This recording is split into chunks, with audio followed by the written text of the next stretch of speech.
Okay, assalamu alaikum wa rahmatullahi wa barakatuh. What's going on, everybody? We are finally back. Sorry I had to move in from the outside. Sorry it was a little bit dark in here right now, but I don't have an option right now. So here we go. We are gonna try a shot two on this. So here is the reality. I'm gonna, jump right back into this just because I kind of left off where I did last time on the other video. So there are different types of Muslim YouTubers. They are the types that, number one, are just chasing clout. They just want to be famous, right? They just want to be like, hey, look, I made it famous on YouTube. And then there are those that are sincerely, doing what they're trying to do. They don't really have a motive besides, doing good for Islam and doing good for themselves and getting ajr. And then you have those that are what you call they are the types that just repost videos of other scholars or little clips, and or they do animations and things. They don't really show themselves. They don't really produce their own content. It's taking others and then maybe putting things into a collage, and that's all fine. I don't have a problem with those types. But when it comes to the first type, that's just doing things for clout, this is where I have a problem. There's a problem when, see, I don't mind if people just be funny and if they're going to go out and they're going to do things just for comedic purposes or whatever it may be. You know what? Let me just tweet this out on my Twitter so that everyone gets the, hold on. Live again. Hold on. Let me just put this out here. First stream was bad. Okay. All right. Alaikum assalam wa rahmatullah wa barakatuhu. Amir. And hold on. Tune in. Okay. Alaikum assalam. Jib Jib. Welcome, guys. Eid Mubarak. I hope you guys had a good Eid. So back, my problem is with the YouTube creators that actually that are. So I don't even know if we can qualify them as Muslim YouTubers. The only reason why I'm using that title is because of the fact that they end up using Islam for their own agenda, which is kind of weird because, like, there are a lot of people out there who will start off, right? They're using the Muslim audience as a base for them to get famous because they know that's a very niche market, right? Let's say that there are, comedy for Muslims or fashion for Muslims or entertainment or whatever you want to call it, right? They will first start off with content created towards them. And then what they will do is then they will go and then they will say, you know what, once they get a little bit of fame, they're going to go ahead and start changing, like some of their content, or they start relaxing a little bit, or they start completely being un-Islamic. And alaikum assalam wa rahmatullahi wa barakatuh, AB Defense. So that's the problem here, right? I don't mind if there are Muslims out there that are just, who YouTubers who happen to be Muslim. That's not who I'm talking about. I'm not expecting everybody to be perfect. Not everybody is in the same level of the religion. Not everybody is even on YouTube to make dawah, and which is totally understandable. When this video is not about that. This video is not about, holding people accountable on YouTube. My problem is, and I don't want to go into specific names of people, but I think all of you guys know who you are. Alaikum assalam wa rahmatullahi wa barakatuh. Houthi Hunter, I love that name, by the way. But that's not my problem. Whoops, let me get it. That's not my problem here. My problem is the YouTubers that come out and they make a video and like they create this entire YouTube channel based on luring in young Muslims. It's not like guys that are my age or close to me who have a good head on their shoulders where they're able to discern what's right and what's wrong, right? These are young kids looking up to people who they at least perceived to be Muslims and trying to do things the halal way. And they develop a fan base. And it's natural for younger people to be attracted to people that are cool or doing things or whatever.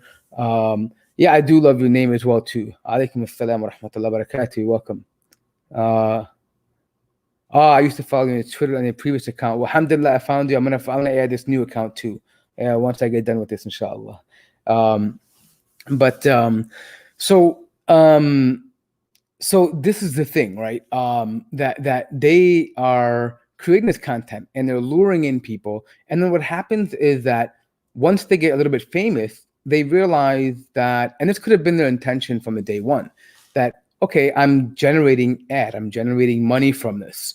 Now I want to broaden my horizon because there's not much money in the in the Muslim scene, right? Meaning that you can't really, I mean, sure, you can get ad revenue and stuff, but YouTube can play tricks on monetization and things like that, and stuff like that. So you want to go ahead and try to create other revenue streams. So that means they obviously have to appeal to a non-Muslim base too, and they end up creating content that would be questionable for Muslims. Like they'll be kissing their girlfriends, or they'll be walking around doing weird kind of social experiments, or they will be doing, I mean, there's all kinds of things they do in order to get clout and attention. And it's a problem, right? Because now these young people who viewed them as like these kind of role models, right? These kind of people that want to be like, oh, look, they are older, they're hip, they're Muslims, they're staying halal, I can follow them, right? And so generally they end up having a influence over them. It's just natural, right? Things are going to happen no matter what you do. Us older people are always going to influence younger people because they're trying to find their way, and it's just a natural part of life. When I was younger, I admired people that were older than me. I wanted to be like them. I had no matter how many times you try to hide it, you're always going to have people that you look up to. And likewise, these young people, they look up to some of these quote Muslim YouTubers. And this is part of a larger discussion. I mean, really, in all honesty, it's part of a larger discussion about what kind of content should young people be watching. But I don't want to digress into that right now. My beef is primarily with them, with the YouTubers who use their Muslim identity to create content, get famous, and then totally abandon the principles under which they started from. And that is, I could go into the different rulings in Islam about creating this stuff and doing that stuff that's going to be haram for you to do, and then the whole point of all that and this stuff, but it's not going to solve anything. If I mean, I don't want, it's not going to get, what I mean is by solving anything, it's not going to reach them, and it's not going to it's not something they're going to actually take heed to, right? Meaning that here it's very, very it's a very different case. Why? Because you have young people that definitely want to find Islamic content, right? They're looking to find content. They're looking to find avenues to get entertainment, but they don't know. I mean, they think they're finding the right stuff, but they're not. And so what happens is they end up not putting things on there. I'm recording right now. So sorry, I'm just the house. I can't get a quiet place in the house for the life of me. I've been like trying to go inside, but so it happens. What are you gonna do? But anyways, so you can't. Yeah, I swear, I went outside, went inside, I went, and then us and if you are Yemeni, anything like in a culture you don't want. I'm not trying to get the women in my family on the camera here, So I was like, stop. But anyways, yeah. But yeah, so anyways, so where was I? Yeah, so that's the problem. Like, we have people that are taking advantage of them. And how do we address that? I don't want to come off in a way where I'm like, hey, you guys shouldn't be making videos anymore and blah, blah, blah. I don't want to, I'm not part of this cancel culture, right? Alaikum assalam wa rahmatullahi wa barakatuh. Abdul Majid. Welcome. But I'm not part of this cancel culture. But at the same time, if it's an issue, we got to deal with it, right? We have to deal with the fact that there are people that are taking advantage of young people, and I know they may not mean to, but at the reality, the core of things, that's just what it is, right? They're taking advantage of them, and they are, essentially misguiding them in a lot of ways. Especially now, if you look at in 2020, man. I mean, I remember years ago, right?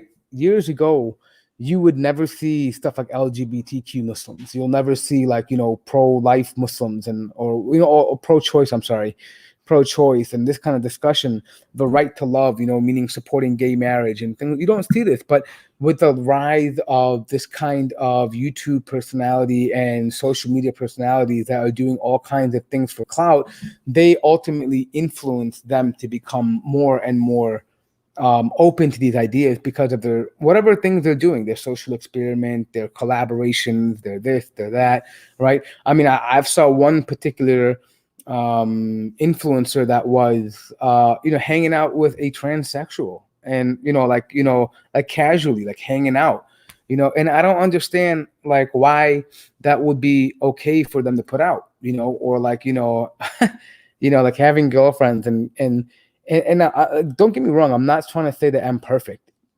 but I would definitely not try to appeal to a Muslim base if you're living that kind of lifestyle. If you're living that kind of lifestyle, why would you pray, or why would you include that in your content, right? Why would you include the ideas of Islam and making dawah and then having Islamic challenge on one video and the next video you're talking about kissing your girlfriend? Why would you do that? I mean, it's like you're playing with a religion, right? Either you're one way or you're the other way. Hide your sins. What happened to the concept of hiding your sins? This whole thing about keeping it real. I'm gonna keep it real, bro. I don't fear nobody but God. Or God is the only one that can judge me. This kind of mentality is modern and is stupid. We as Muslims have this concept of hiding your sins, and I have a lot of sins. I hide them. I mean, I'm not trying to say that I'm that I'm perfect by any means. I'm not, but I don't believe in advertising what you do, right? Me, and some of the guys in the show, we talk about this a lot. We talk about this in the show that you shouldn't be out there just putting your sins out there for everybody to look at and to witness, because as ultimately on the day of judgment, all these people will testify against you. They will say, look, we saw him doing this. We saw her talking about this. We saw them embracing this stuff, right? What are you going to say? It just, what was it for? For some clout, for a couple million views on YouTube?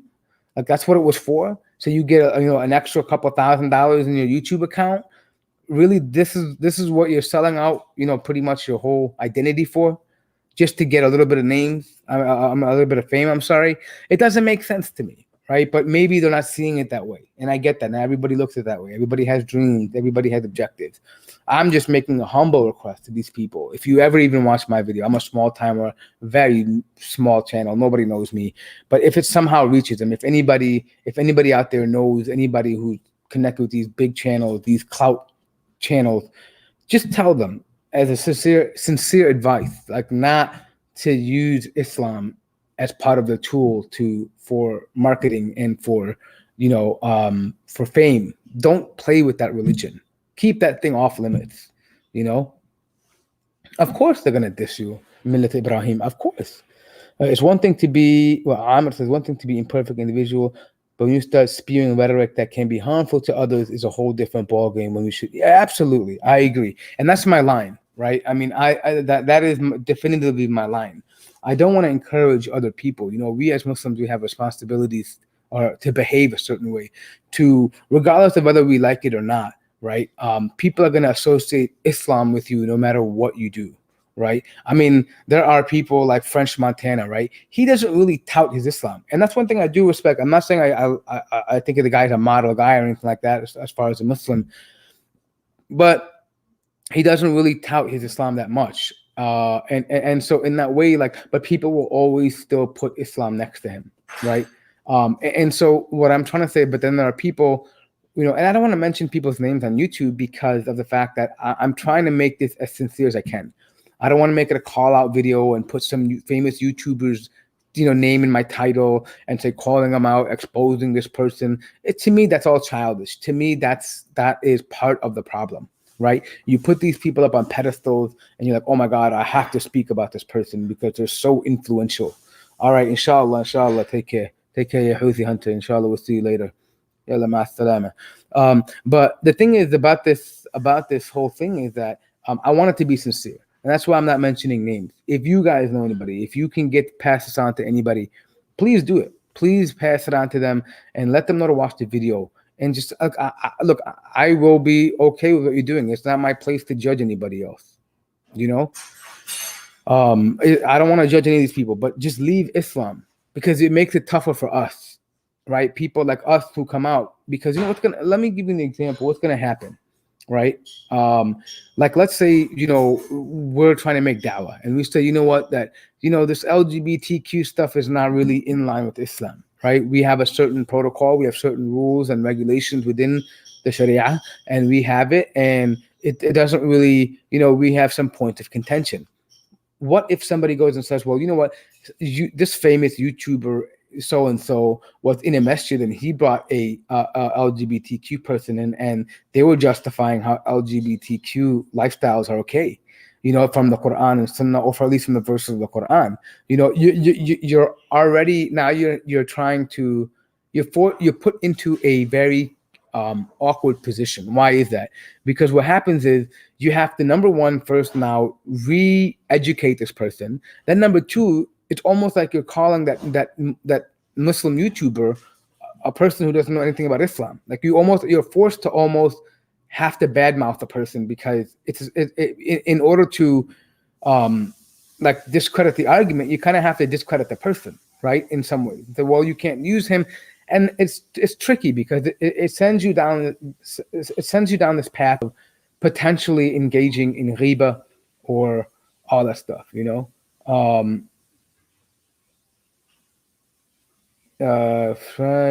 try to face the camera towards me. You know what? I try not to, Jay Perez. But I was actually outside. Usually I do my streams outside, but I can't get a quiet spot in the house. And literally this is the only place I could get quiet. And if I go the other way, there's just stuff behind there that I can't, people walk through and stuff. So I'm not trying to, yeah. So generally I try not to, but this is the only place I can get to do a video right now. So inshallah next time, inshallah, Jay Perez. Yeah. But yeah, I mean, so this is how I personally feel about this Muslim YouTube culture, and I noticed that, and shout out to all the people in the UK and stuff like that. Like they do great work. I've seen Speaker's Corner, and I would love to be at Speaker's Corner. I would love to be there and engage and stuff like that. I think it's pretty fun. But I've been noticing like this whole thing recently about like certain Muslims canceling out other Muslims and like exposing them and doing this, and I feel like they're just throwing names in their video titles for clout and for just to get attention, and that is also part of the problem. Like I really believe that if you put out good content, if you put out things that people will appreciate, eventually you're gonna get tossed around. Like people will eventually get to know who you are, right? If you're trying to I mean, I get it. Everybody wants to make, some people do this full time. They do it, they're trying to make a business out of it, and they want to get ad revenue from this. But my thing is that purify your intention. Then if yours is about the business, then make it about the business. If your intention is for the dawah, for whatever it is, or for a message, whatever you're keeping true to, make sure it's about that, right? Because there are two different things. Yeah, and that's the whole thing, Sabir. Like, and don't get me wrong, there's a time and place for that stuff too, right? I think it's good in some ways because you get to bring people in who may not have had any interest about hearing about Islam or a particular topic. So because it's kind of some of the mudslinging, it does bring people, it sparks some curiosity or attention, and I get that, right? It's far better. I mean, I would say that watching a few hours of speakers' corners and Muslims having debates is probably still better than watching 30 minutes of TV, right? I mean, like, or like Netflix, right? There's stuff on that you're going to completely waste your time with. You could benefit from stuff like that. And I think that there's a time and place for that. But I do respect how I personally believe that the brothers in the UK, they are very, I think maybe because they're more experienced in it, but they're good at handling the drama, right? Like they're able to arrange meetups and debates and talk in person and kind of hash things out for the most part. Whereas in the U.S. and Canada, it is it's still very much it's very difficult to do that. Once people break that line, like now people are just slandering each other on WhatsApp groups and stuff like that, and creating exposés and there's Discord groups and there's this, and I'm getting DMs about you see what this person said and what that person said, and I can't keep up to date with all that stuff, guys. I mean, it's not like it's not what it is. But back to the original point, for the Muslim content creators and YouTubers out there, if you're gonna just create content, then that's fine. I mean, you can create content and happen to be a Muslim. And I'm not going to hold you as, I wouldn't view you as responsible for how people view Islam, right? Because you're not touting your Islam and you're not using Islam to do that. But if you are a Muslim that is, YouTuber who's creating content and you're targeting a niche group among the Muslims, like the Muslim young teenage group, and you are intentionally using Islam to gain fame, and then you haven't, you're going to switch, you need to stop doing that, because you're doing far more harm to your community and your people than you'd anticipate. And not only in this life, but in the next life, it's going to be horrible for you. So stop doing that. Don't kill your akhirah just for a couple of likes or a couple of dollars in your bank account. But with that being said, that was kind of what my opinion was on Muslim YouTubers. I mean, I don't have much to say about all of them. I mean, I don't know many of them. I just see the videos that pop up. I'm sure they produce some funny stuff. I'm sure they produce some entertaining commentary. But nonetheless, we should always keep our religion away from any type of impurity or any type of any type of situation that will compromise our iman. So with that out of the way, we had a interesting show yesterday with a guy from Mazen from Canada, who is part of the Hizb Tahrir. It was a good show. I don't know how many people here are familiar with HT, but he's been a 20-year member of HT, and we kind of got his take on that. About what the HT is doing, why people should join the HT, and things like that. And it was cool. You guys should check it out on the Mad Mamluks channel. It was cool. Yeah, absolutely, Sabio. That's a big thing too. And I want to make a separate video about that, about backbiting, because I mean, we do it all the time. I'm guilty of it, right? But it's so easy. Like, just because you convince yourself that you're saying something right, or that you should say something, or like that kind of thing, right? Where you think you're doing the right thing. But and I know of a particular brother, I don't want to call him out, but he is really good about this. Like, he's part of WhatsApp, and he creates very controversial content on Twitter, Facebook, whatever it is. He's an expert at pissing people off, right? But even people he doesn't like, if there are people that are talking about these kinds of people in a WhatsApp group that we're in, he will tell them immediately to stop doing that, to stop backbiting. And if they don't, he'll just leave the group right away. He doesn't tolerate it.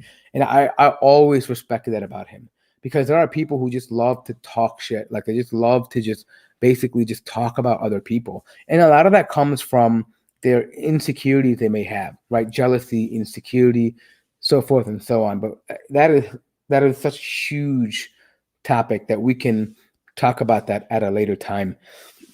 I think we'll probably have to do a whole show about that. Like, what is backbiting? What is the origin of it? Why do people do it? What's the psychology behind it? How to stop doing it, and the things that the harms of it, right? All that kind of stuff. It's and sometimes it even becomes slander. Backbiting can even turn into slander, which is even worse, because now you're destroying somebody's image and their character and reputation. Especially in nowadays time, where you have this Me Too movement, right? Everybody is claiming someone did something, or this expose culture, right? We're going to expose this person or that person, and everyone can just throw some stuff around. And let's be honest for a moment. The people that get the most subscribers, the people that have a bigger fan base, the news network that has the biggest ability to reach people, gets to narrate the story, right? And that's just sad, because you could be completely true about something and right about something, and then totally it be ignored for the fact that you don't have the platform that they do, right? And it's just completely crazy to me that we would allow that. That we totally just basically ignore that, or oblivious to that, right? But I think there's some recent drama going on. I think someone said something about what do you call? I think some Qari or someone, what's his name? I think Fatih or something like that. People were saying stuff about the guy. I don't know the whole drama, but I'm like, why would you bring this to the internet? If you really feel like there's something bad going on, something severe going on, you should go to the proper people and the proper authority, and have that handled, right? Speaking about it on YouTube or Twitter or Facebook is not going to solve your problem, right? It's not going to make anything better for you guys, right? It's just probably going to make it worse, because now so many people be involved. People will get into fights over it, things like that. Let me see what we type. I always wonder how the rulings on backbiting apply to public figures such as politicians, even Muslim tyrants. So I'm not a scholar, but from what I know, from what I understand, I could be wrong here, Allahu A'lam. But when it comes to somebody who is a public figure and they are calling towards batil, like they're calling to evil and falsehood, it is permissible to address those issues and say this person said such and such.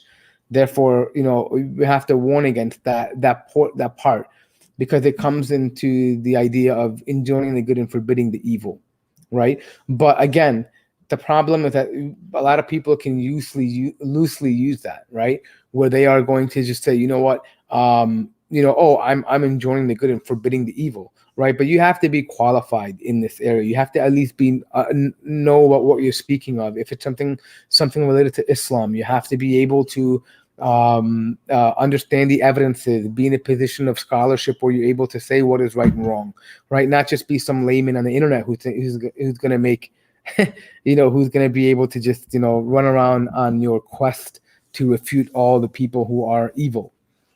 So yes, there are conditions, absolutely, Sabil, and maybe one day with Sheikh Amir we can do a roundtable on that, like about what is backbiting and how do we link that to correcting rulers and correcting mistakes of public figures. I think that'll be a good topic. So thank you for that. We'll go ahead and try to get that into a show one of these days. Let me see what Amr says. Anyone can claim anything, and the burden of dispelling is on the accused, because ignoring isn't always an option. That's absolutely true. Absolutely true. This idea of ignoring something is not true. It's not from, as Muslims between one another, we have certain rights upon each other, and the rights that you have as a person to face your accuser, the right that not to be slandered, is a fundamental right in terms of being, brotherhood in Islam, right? And it's central to you, because your image is your character, it's everything. People would, if somebody slanders somebody else and makes up a lie, and if it's proven, that person can never be taken as a witness. Their testimony will be rejected, because if you've lied about someone's character one time, why would you tell the truth the next time, right? How can we know you're truthful? So these are big issues, right? These are issues that that people have to consider. They're very important things. But yeah, I mean, I think I'd love to do a show about that in the future, about backbiting and things like that. I think it would be a pretty interesting one to do. Speaking of doing a show, me and Mahin were actually supposed to be doing a joint show today. We were going to do that. I think we'll probably try to do that next week. end. I think next Sunday when I do it live. But I finally figured out how to do this whole. I didn't want to use Zoom and GoToMeeting just for the fact that it was very cumbersome because I had to have OBS, and then OBS had to be linked to you know to YouTube, and I'm on the go right now, and so it's difficult for my MacBook to do all that stuff at one time with being on one screen. So I figured out a way. There's an app or a program called StreamYard, and apparently there's a free version and there is a paid version, and I got the paid version because there's more features that you can enable and stuff like that. Like you can take off things like that, different logos and watermarks, and you can include more people and post to multiple streams. So it's pretty cool. But hopefully, inshallah, I hope to get Mahin next week, and then with this, I also hope to get other people to be side by side. So if you guys have any guests that you want me to just chop it up with one-on-one and have a conversation with, tell them to DM me or DM me the names and give me the contact information. And I would love to go out and get these people. I would love to go ahead and talk to them on a one-on-one basis because I think it'd be very, very cool to do that. It's, sometimes on a podcast, it's very difficult to have, 4 different people talking at the same time and getting everybody's comments out and listening to everybody and allowing people to get their feedback in, right? So I think a one-on-one is a more intimate format, and you're able to probably get a lot more content, meaningful content out, relatable content, and that's what I want to do, right? I want to get things that will be good for people to listen to. But yeah, so hopefully that's in the pipeline. I'm not sure when I'm going to be heading back to New York. It'll be sometime soon, so I can be back in the regular studio out there. But I might be staying longer in Chicago. I might run back there and then come back here just because, during COVID, it's just easier to be around the family and things like that. And we were working from home anyway, so it makes sense to be, in a better place. So I like, personally, me, Chicago is better for the family, and it's just a better environment to be in. So Buffalo is kind of boring for the most part, but yeah. But yeah, so we got elections coming up in less than 100 days. I know some of you guys are not Americans, but for me, it's an exciting time. Not because I am particularly politically involved or anything like that, but I think it's funny to watch how the Democrats and the Republicans just unleash on each other, right? Like, meaning that they're going to end up like releasing ads, they're going to have campaigns. And then it was kind of funny to me last election cycle when Hillary Clinton lost the election. Like, you saw all of her fans were just crying, "Oh my God, the end of the world is here. We can't do anything. The world is ending. America is done." Like, they were breaking down, they were crying, they were going into rants. So it was just funny to watch. We're in Buffalo. I actually live in the west side of the city. I'm very close. I'm pretty much, my backyard is on the Niagara River. So I can see the Peace Bridge, if you're familiar with that. So I'm actually in the city of Buffalo, but right now I'm in Chicago. Yeah. So yeah, it's pretty. It's nice. It's a nice place, but it's not like Chicago, What do I think will win the election?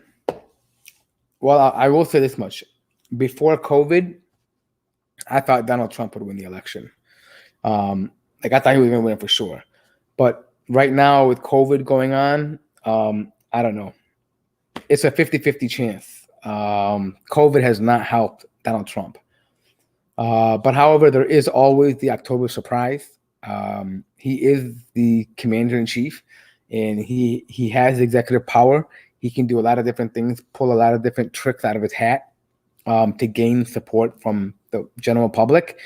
So maybe he'll do that. I don't know, but it's going to be an interesting year. There's going to be all kinds of, I think the next 2 to 3 months, you're going to see a lot of scandals and, just exposés and things like that. But it'll be fun. We'll see. Let's see what happens. But I don't know. I think Donald Trump even tried to say he wanted to delay the elections. By the way, I don't think it'll ever happen. You can't, even by legal requirements, you can't delay the election, because effectively on January, I think 16th or whatever, or 17th, the office of the presidency is done. Like, your term is done, and if there's no one selected, it remains vacant. So they will have to have an election. And keep in mind, even during the Civil War in America, probably the bloodiest time in America, and probably the most divisive time in America, we still had a election, right? So you can imagine that in the middle of a civil war, the country is having an election. But yeah, that's my thought on that. Any other news, guys, that's going on? Anything else that's going on that I need to cover? Like, I've been kind of like just busy with things, and I haven't really been watching TV or the news and stuff. I've been doing some projects around the house. I've been working on some other content. I've been, I know there's, with Eid being on here too and stuff, there's just so much stuff going on, that it's just kind of hard to keep in touch with all the drama that's going on. But I think I covered everything. I think I covered all the issues that are going on right now. But yeah, anyways, I think for right now, I'm gonna call this a wrap, because I'm gonna try to put out a different video later on tonight about something else I'm gonna upload. So I gotta make time to do that. But I'm also, hopefully next week, we're gonna be bringing Maheen on, and hopefully we'll be able to actually do a joint show about an interesting topic. It's gonna be related to Muslims and how we understand our position and our roles and things like that. So I hope that you guys will tune in for that next week, inshallah. Make sure you guys, subscribe to me if you haven't already. Hit the bell button so you know that when I'm going live. I try to keep everything posted on my Twitter, so make sure you follow more TMM. But like I said, Sundays will be a weekly show at 2 p.m. Central Time, 3 p.m. Eastern Standard Time. So I will be putting out content every Sunday, and I'm trying to do that so it's more regular schedule. So all of you who are here, just make sure that every Sunday I'm going to be live. Make sure you let everybody else know who might like the content. I do plan on doing some other things. I want to do a reaction video. So please, when you have a chance, just let me know what you want me to react to. I'm going to try to set it up in a way where I can have double screens and things like that, because right now I'm a little bit at a disadvantage because I'm in Chicago. I don't have my full studio here. So, but just let me know either way how you feel about it and what you want me to do, and we'll do it. If you have any guests that you want me to bring on the show, now that I got this Streamlab thing or StreamYard thing set up, let me know, and I'll bring them on the show and we can talk about it. Any topic. They could be Muslim, non-Muslim. It doesn't really matter. I'm game to talk about it. Even if you have a hater of Islam that wants to come up and talk to me about Islam, I'm more than willing to bring them on and talk to them. I don't know if you guys saw that recent show we did with Edward Dutton. He was definitely a character, but you should go and check it out on the Mad Mamluks on the main channel. All right. I think I have covered everything for this week. I apologize for the original stream going bad. I had to move around. Like I said, I couldn't get a quiet place in the house.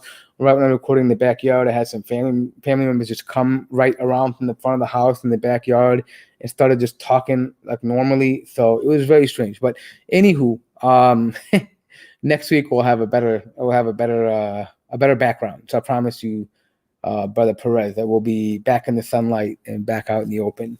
So until next time, take care of yourselves. Inshallah, we will see you later. Take care. Assalamu alaikum wa rahmatullahi wa barakatuh.